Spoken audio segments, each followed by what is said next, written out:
Menglong's doctor's tearful confession changes everything. The room was silent, so silent that even the hum of the fluorescent lights sounded deafening. Cameras were off. Phones were confiscated. The curtains were drawn tight, as if the night itself was afraid of what was about to be revealed. And then the doctor began to cry. Not the restrained, dignified tears of a professional under pressure, but the kind that shake the shoulders, the kind that come from years of buried guilt clawing its way to the surface. His hands trembled as he reached for a glass of water, spilling half of it onto the polished table. No one moved to help him. Everyone in that room knew instinctively, once he spoke, nothing would ever be the same again. This was the man who had been there in Menglong's final hours, the man whose signature appeared neatly at the bottom of a medical report that the public had accepted without question. Until now. "I have carried this for too long," he whispered, voice breaking. "And every night, I see his eyes. The story the world was told. For years, the official version of events had been repeated with mechanical precision. Clean timelines, neutral language, medical terminology that felt intentionally distant, almost cold. Fans mourned. Headlines moved on. The industry closed ranks. But behind the polished press releases and carefully worded statements, rumors had always simmered like a slow-burning fire. In fan forums, late-night live streams, and anonymous posts that vanished as quickly as they appeared, questions refused to die.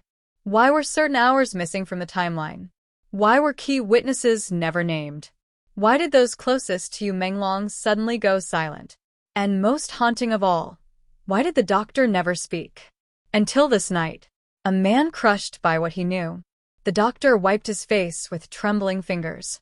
He looked older than his age, as if time itself had punished him for his silence.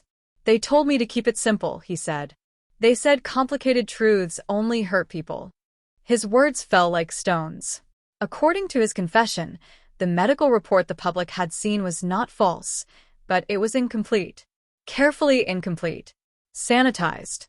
Stripped of context. The kind of truth that technically tells no lies, yet hides everything that matters. Menglong was conscious longer than reported, the doctor admitted, voice barely audible. He asked questions. He was afraid. And he knew something was wrong. The room inhaled sharply as one. This single sentence alone unraveled years of assumptions. The night that refuses to stay buried. The doctor described the night in fragments, short, painful bursts, as though his mind still couldn't bear to replay it whole. Menglong, pale under the aftershock no one expected. The confession did not end when the doctor lowered his head. In fact, that was when everything truly began. Outside the room, dawn crept in slowly, pale light slipping through the narrow cracks in the curtains like a witness that had arrived too late. Inside, no one spoke. The air felt heavy, electrically charged, as though the walls themselves were holding their breath. Then a phone vibrated. One vibration, short, sharp, terrifying. Someone had broken protocol. The tape that shouldn't exist. "There's something else," the doctor said suddenly, lifting his head. His eyes were red, but there was a strange clarity in them now, like a man who had already accepted the worst. He reached into the inner pocket of his worn coat and pulled out a small, scratched voice recorder. "I was not supposed to keep this." The device looked insignificant. Cheap. Ordinary.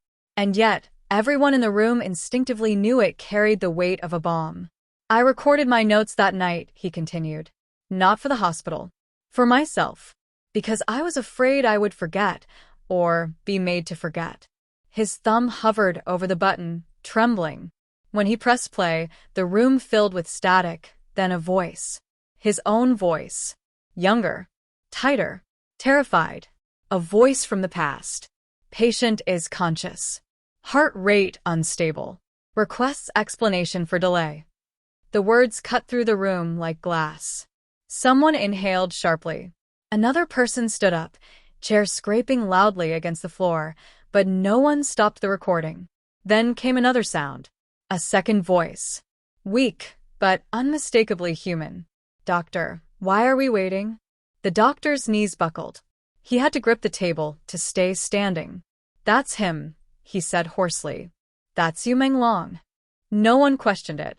You could hear it in the pause between words, in the effort it took to speak, in the quiet confusion layered over fear. This was not a man slipping away unnoticed. This was someone who knew time was passing, and that it mattered. The knock on the door. The recording continued. Knock. Knock. 3 sharp raps echoed from the tiny speaker, sending chills down every spine in the room. That knock, the doctor whispered, changed everything. On the tape, his younger self lowered his voice.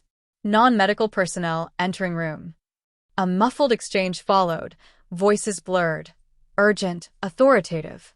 The words were indistinct, but the tone was unmistakable. Control. Pressure. Finality. I was told again to wait, the doctor said. Not by someone in my profession. The recorder clicked off. Silence returned, heavier than before. The weight of cowardice. I tell myself I was protecting my career, the doctor said bitterly. But that's not true. I was protecting my fear. He described how he stood beside Yu Menglong's bed afterward, pretending to adjust equipment that no longer mattered. I wouldn't meet his eyes, he admitted, because if I did, I knew I would act. And acting, that night, came with consequences no one dared to spell out loud. He stopped asking questions eventually, the doctor said. Not because he understood, but because he was too tired. The room felt suddenly too small, too close. The moment that still haunts him. There was a moment, the doctor continued, voice dropping to a whisper, when everything could have changed. Yu Menglong's vitals spiked briefly. An unexpected window, fragile but real. I took a step toward the door, the doctor said. 1 step. He stopped speaking. I heard someone clear their throat behind me. That was all it took. 1 sound, he said. And I stopped. To this day, he confessed, that single step forward, and the one backward that followed, returns to him more vividly than any dream. The morning, lies were born. By morning, the machinery of silence was already in motion. Forms were revised. Language was softened. Time was rounded. Responsibility became abstract. Words like sudden and unavoidable appeared, the doctor said. They felt rehearsed. When he signed the documents, his hand shook. They told me I was doing the kind thing, he said, that the public didn't need complications. But complications were exactly what had taken Yu Menglong's voice away. A system built on quiet obedience. The doctor's confession made one truth impossible to ignore. This was not about one person failing. It was about a system that survives on compliance. A system where hesitation is rewarded and courage is punished quietly, efficiently, without leaving fingerprints. Everyone did their part, the doctor said. Including me. Why this story refuses to die. Even now, years later, the truth resists burial. Because somewhere between that knock on the door and the final signature on the report, something sacred was lost. Not just a life, but the right to honesty. The doctor looked around the room one last time. I don't expect forgiveness, he said. I only hope that when people speak his name, they remember that he was awake. He was aware. And he deserved better. When silence finally cracks. As the room emptied, no one rushed to speak to the press. No statements were drafted. No damage control began yet. But something irreversible had already happened. The truth had been spoken aloud. And once a secret is heard, even by a few, it is never fully silent again.